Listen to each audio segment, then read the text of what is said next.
What's the scariest moment your gut instinct suddenly screamed at you that it was time to get out? Before a party, I met up with a guy I used to run in the same friend group with. We'd known each other forever, so I wasn't expecting anything sketchy. He made us cocktails, and at some point, he started literally pushing the bottom of my glass up, basically forcing me to drink faster. He kept egging me on. Come on, finish it, finish it. Something about it just felt off. I told him I had to use the bathroom, but instead I bolted out of the house and called a friend to come get me ASAP. I don't remember the rest of that night. Turns out there was something in the drink. I'm an EMT. One night we got a call. Man with a serious head injury. When we showed up, he was so out of it, he couldn't explain what happened. Didn't know who attacked him. Didn't know where the attacker went. But from the second I walked in, I could not shake the feeling that something was very wrong. I kept telling my partner we needed to grab the patient and leave, now. I couldn't explain it. It just gave me the creeps, bone deep. The cops showed up, but for some reason didn't sweep the house right away. Eventually I lost it, rounded up the guy's family, and got everyone out onto the street. Only then did they actually search the place. They found the attacker in a closet. He'd been sitting there the whole time with a loaded gun, less than 15 feet from us.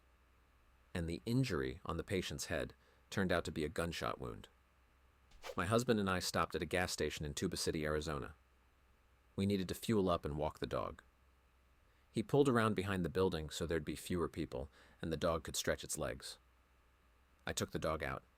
He stayed by the car on the phone. It was brutally hot, like 105 degrees Fahrenheit. Out of nowhere, two teenagers start heading toward us, both wearing thick winter coats with backpacks in 105-degree heat. That alone was a red flag. My husband looked closer and noticed something like a machete sticking out from under one kid's coat. He was holding it closed with one hand like he was hiding something. My husband snapped at me. "Get in the car with the dog. Now!" In our entire relationship, he'd never used that tone with me. And that's exactly why I didn't ask questions. I just grabbed the dog and jumped in. The teens turned and walked toward the gas station and casino. We decided not to push our luck and drove to another station across the road. I told the story to the guy in line behind me and he goes, "You got lucky. Good thing the kid didn't have a chainsaw." The cashier overheard and added, "Yeah, crazy stuff happens around here all the time." After that trip, I decided I'm never stopping in Tuba City again, and I started seriously thinking about carrying a gun when traveling through remote parts of the West. My buddy and I were hiking through a narrow slot canyon when I noticed a thin trickle of water running along the bottom. I immediately said, "We're leaving, right now, back the way we came." Less than an hour later, that canyon was half full of raging floodwater. I've got a similar story, except mine went the other way. I decided to stay instead of run. I was in my early 20s, working for a pretty well-known canyoneering company. The owner was a legend in the field. He'd guided relatives of a former president, had thousands of technical canyons under his belt, and had pioneered routes all over the world. I had maybe 100 hard tours myself at that point, so I trusted his judgment completely. One day we took a family through a tough, narrow technical canyon. Ropes, harnesses, rappels, the whole deal. Rain was in the forecast, but the boss assured us the canyon was mellow, and that if things got bad, getting out would be easy. It was not. The downpour started. Downpour. Pretty fast we ended up in a tight section with water already up to our waists. The boss pulled me close and said, "Move. We're getting out right now." We rushed for the nearest exit point. While trying to hurry the family through a hard stretch, he badly wrecked his knee, and at one point, I was up on a ledge helping two kids rappel down to their parents, while watching the water keep rising. And this crystal clear thought popped into my head. I could still get out of here myself. I could climb up right now. This doesn't have to be where it ends for me. But almost immediately I realized something else. I could never live with myself if I abandoned them. And this strange calm washed over me. Not bravery, not heroism, just calm. I accepted that I might die and kept doing what needed to be done. Rigging ropes, setting up rappels, moving people along. Eventually, the water stopped rising, at about chest height. Then the rain let up. It was the closest to death I've ever been. We finally climbed out and made it to the family's car. The whole way out, we kept it together so none of them would panic. And when it was over, they just cracked open a few beers like they'd come back from a nice little nature walk. Me, I felt like I'd just returned from another world. Because I was young and not too bright, I convinced myself it was a fluke. The boss just misjudged the conditions. He's still a solid guide. Nobody's ever died on his routes. But 2 days later, rain was in the forecast again, and he decided to take another group out. Maybe he really could balance right on the edge of disaster and never tip over. Maybe not. But in that moment, I realized I didn't want to find out. I made up an excuse for why I couldn't finish the season, and I quit. Not long after, I proposed to my girlfriend. When you've stood one step from death because of a flash flood, you figure out real fast that life's too short to keep putting off the things that matter. Years ago, 2 friends and I left a bar. They were absolutely hammered and had zero awareness of anything around them. I'd been drinking too, but was only slightly buzzed and still reading the room fine. The second we stepped outside, 2 very big guys walked past us on the sidewalk, and this weird wave of dread hit me. I still can't explain it. They didn't say a word, didn't do anything. It just felt wrong. I glanced back and saw they'd both stopped and were staring after us. I immediately called out to my friends and lied that I'd left something inside. We turned around and went back in, and I talked them into hanging out a while longer. The next morning, the news reported a man who'd been robbed and stabbed nearly 50 times in the parking lot of a bar nearby. When the police released photos of the suspects, I recognized those same 2 big guys. This reminds me of something from my freshman year of college. There was a wooden boardwalk on campus that ran through a cypress swamp, and a friend and I had been wanting to walk it for a while. We agreed to meet after her class and my practice, which ended around the same time. The days were getting shorter, and even though it was only about 6 p.m., it was already getting dark inside the woods. The dense trees made the path look like a dark corridor leading into the thick of it. We'd gone maybe 300 feet when we noticed movement up ahead, about 150 feet away, near a tree, like someone had just stepped out from behind the trunk. The silhouette looked like a man. In that instant, both of us got chills to the bone. The hair on the back of my neck stood up. We didn't say a single word. We just turned around at the same time and sprinted back to the trailhead. 2 days later, the local news reported that a student had been attacking women on that path and doing horrible things. We spent a long time afterward thinking about that silhouette in the trees, wondering if it was him. I was in college, a few days away from my 21st birthday. This was September 16th, 2011. That night, I was hanging at a friend's place under the excuse of studying. In reality, I was popping pills, smoking cigarettes, and generally screwing around. I barely talked to my mom back then. My parents had divorced a few years earlier. She'd remarried, and we'd slowly drifted apart. But out of nowhere, I got this overwhelming feeling that I had to call her. Not a thought, not a want. A gut-deep, insistent, inexplicable pull, unlike anything I'd felt before. I picked up the phone and dialed. She answered, and there was this awful roar in the background. I told her I couldn't hear a thing.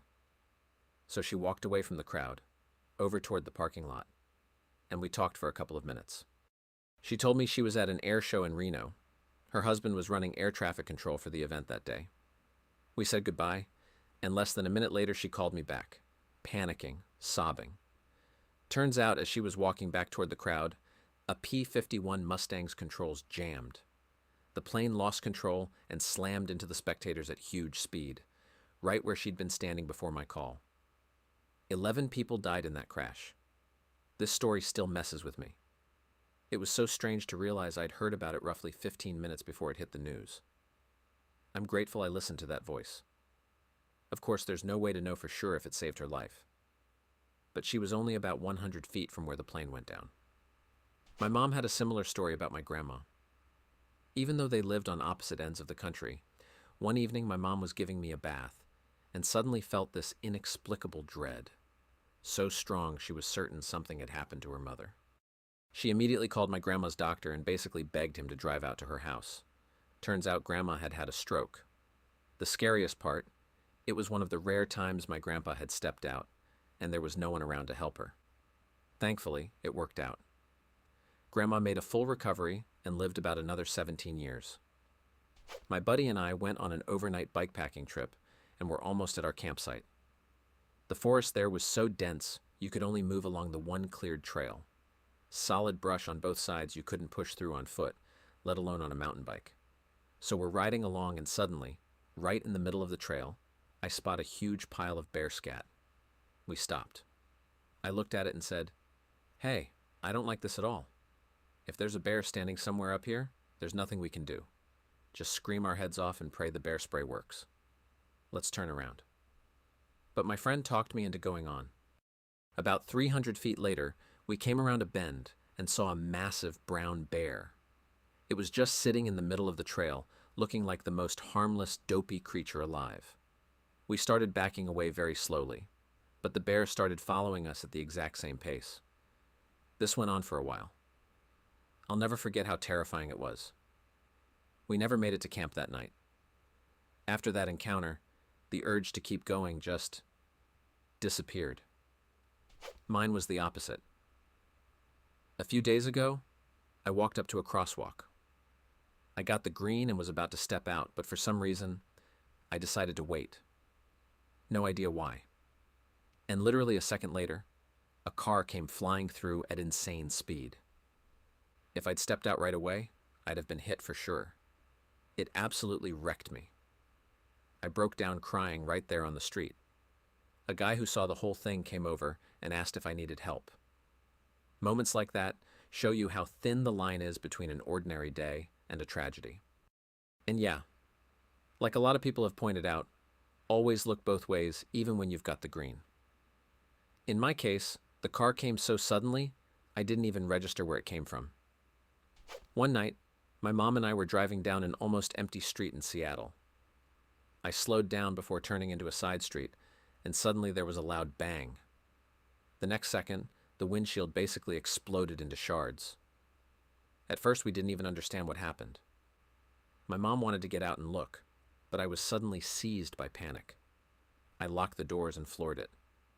It wasn't until we got back to our rental that I started checking the car and saw a 9mm bullet sitting on the dashboard, just lying there like it was no big deal. If something hadn't stopped it on the way, that bullet would have gone straight into my shoulder. Later, the police found shell casings in the side street, but never figured out who fired or why. The creepiest part, that same night, 4 people across different parts of the city were hit by random gunfire. Life gets strange sometimes. Being a pack of brainless teenagers, we decided it'd be a great idea to ski across a frozen stretch of Georgian Bay to a little island and have a picnic. No prep, no adults, no plan whatsoever. The sun came out in the afternoon, the temperature shot up, and the ice started cracking. At first we didn't think much of it, but then this awful feeling hit me. I said we needed to head back immediately. We turned around. On the way I could see water moving under the ice. Not somewhere far off, right under our feet. We made it to shore without incident, but I have never been so scared in my life. The worst part is we had no idea how thick the ice was and didn't even think to run the idea by an adult. Pure teenage stupidity. My scariest story happened on a university trip to Tokyo. There were 2 of us grad students and a group of undergrads around 19 to 20. The professor let us all wander the city, but put me and the other grad student in charge of the rest. Around 1:30 a.m., we were roaming Shinjuku, trying to find our way back to the hotel, and at some point we very obviously took a wrong turn.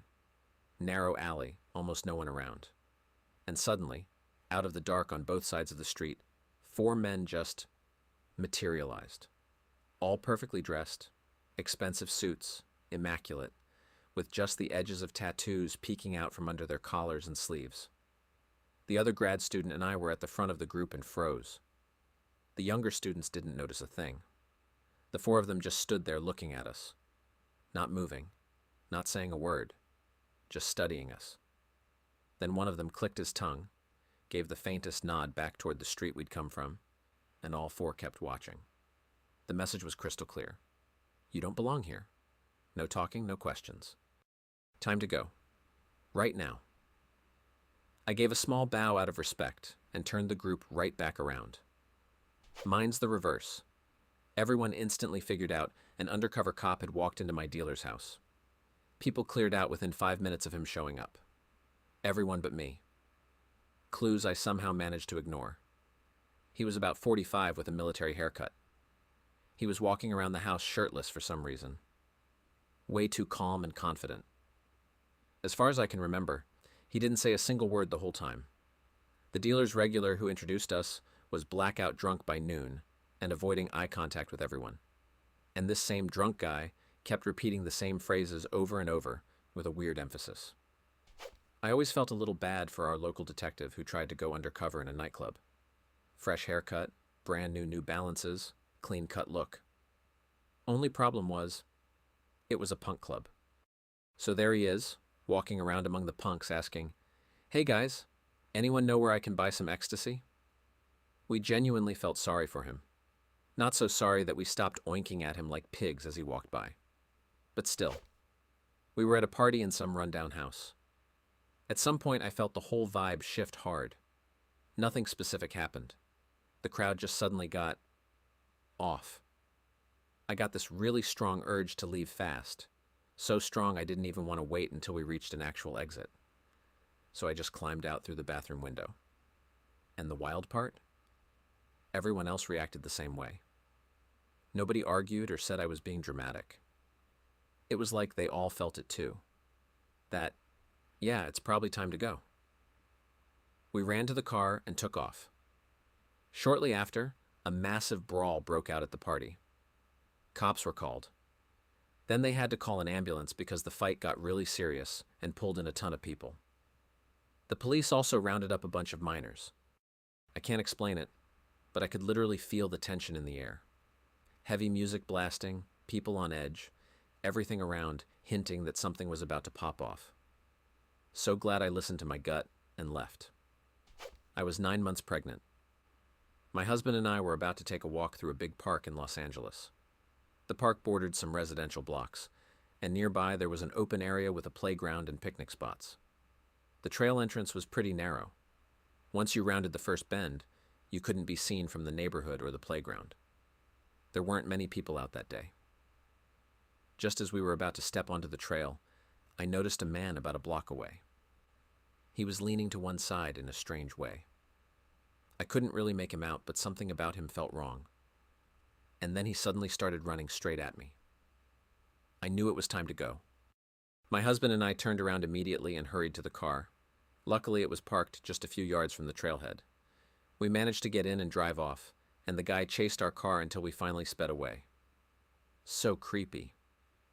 A guy pulled up to me in a minivan and said he knew my mom and was supposed to take me to school. Problem was, I had no idea who he was, and my mom hadn't said anything about someone giving me a ride. One more important detail. It was a big minivan with no side windows. Very roomy, very suspicious. I don't know if he was actually a kidnapper. We lived in a small town where that kind of thing seemed unlikely. But he gave off exactly that vibe. Even to a kid. The scary part is, if I'd been just a little more trusting, I might have gotten in. His story sounded believable enough, and the only way to check it was to call my mom and make a scene. But something about the whole thing felt wrong, so I just said, "No thanks, I'll walk. It's not far, and I like walking." Which was true, by the way. Still, I'm pretty sure I dodged something really bad that day. After a full day of kayaking, my husband and I decided not to drive back to the city that night and booked a last-minute Airbnb somewhere out in rural Alabama. The place looked normal enough. The only weird thing was that one of the rooms was locked, with a strip of light coming out from under the door. We figured it was probably a storage closet or laundry room. We'd seen that in other Airbnbs.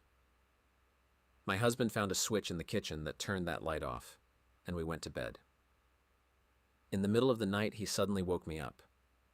The light was back on, and the door that had been locked was now open.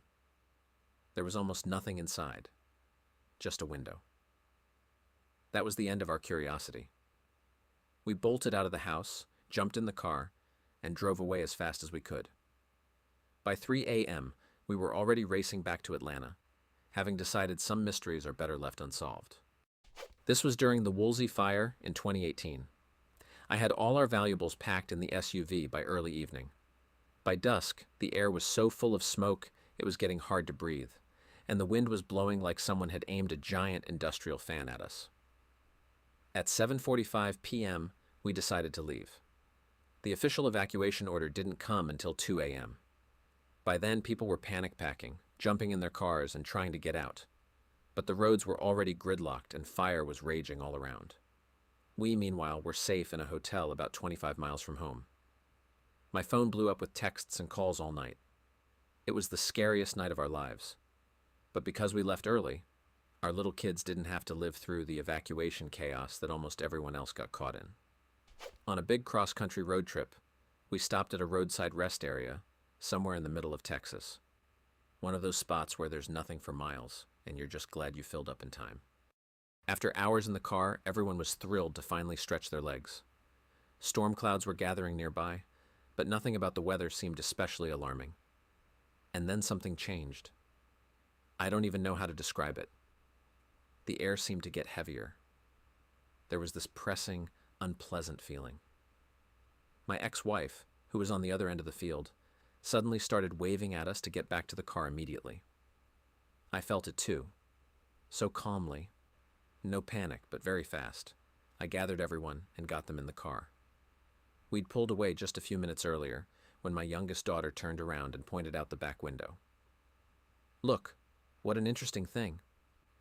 I looked in the rearview mirror.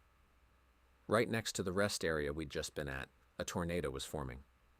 We watched the funnel cross the highway behind us while we hauled out of there at full speed. If we'd stuck around a little longer, we'd have been right in its path. My husband and I were in an unfamiliar city trying to get to a neighborhood everyone told us to check out. Apparently, we got off at the wrong station. We walked a couple of blocks, turned a corner, and saw a parked car completely engulfed in flames.